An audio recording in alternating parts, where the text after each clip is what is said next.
here? What happened?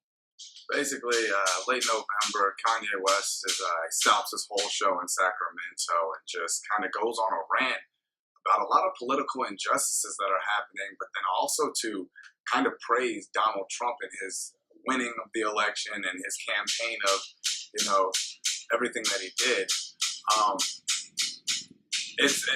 Kanye West is really, it's really seeming that with what's going on in the world and everything kind of happening with the political world as well, he's seeming like he's taking that onto himself and trying to become some sort of mouthpiece for the social injustices that are happening right now, which is completely out of line, I feel, personally, and that's why I look at it as an issue, because as a musical artist, I feel you should stick to that. It's something that I don't think is in his realm. And for him to feel one way is okay. Like, that's fine. If you feel a way, I get that. But for you to stop a middle of a concert to go on a rant about your social, personal feelings towards whatever it is that you feel, I mean, it's a disservice to, the people that are coming out and paying you to do what you're doing.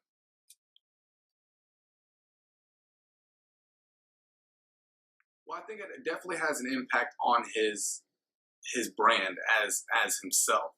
Like I said, being a musical artist, people want to hear your music. People don't want to know your political views, and it's something that Kanye West has been struggling with.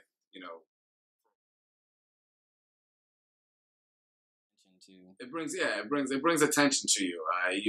You're constantly in that light, and that definitely takes a toll on you mentally and physically.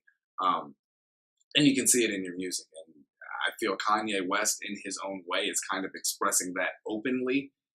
And that's not really exactly what people, it's not what he wasn't famous for that. He's not famous for being a political activist. He's not famous for being a social lobbyist.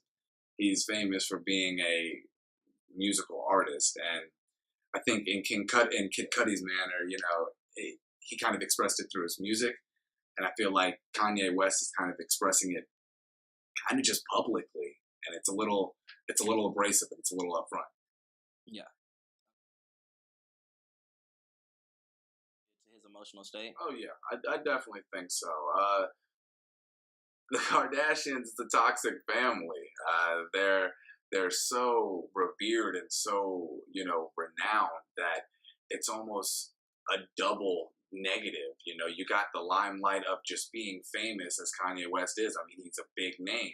And then on top of that, you're married to another big name on a whole different level. They're not artists. They're not anything. Don't do much for America other than to show this is what money can do for you.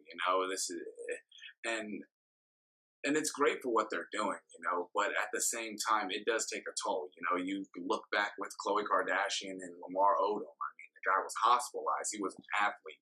Like, the man was a seasoned athlete, and, he found himself hospitalized. Now, is it Khloe Kardashian's fault? Is it the Kardashian family's fault? Of course not. But, those numbers don't lie, Yeah. And it's definitely something that has definitely taken a toll to him. He was hospitalized early December, and they said that there was stress levels building up with him and his relationship with Kim Kardashian. And I mean, as much stress level, as much stress as you can get being with with Kim Kardashian, it's got to take a toll. Yeah, it's definitely something that would have to be a factor of this whole breakdown, or this whole episode that Kanye West has seen himself go through. Yeah. So, what are your final thoughts on this situation?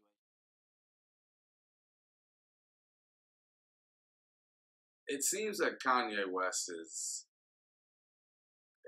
some sort of a cry for help, and it's a little interesting, because it's almost like we saw this happen. We saw that coming to this rock bottom, and the media continually pushed it. The media continually boosted his ego. The media continually wanted to see more from Kanye West when it was clear that he was somebody who is seeking something and needs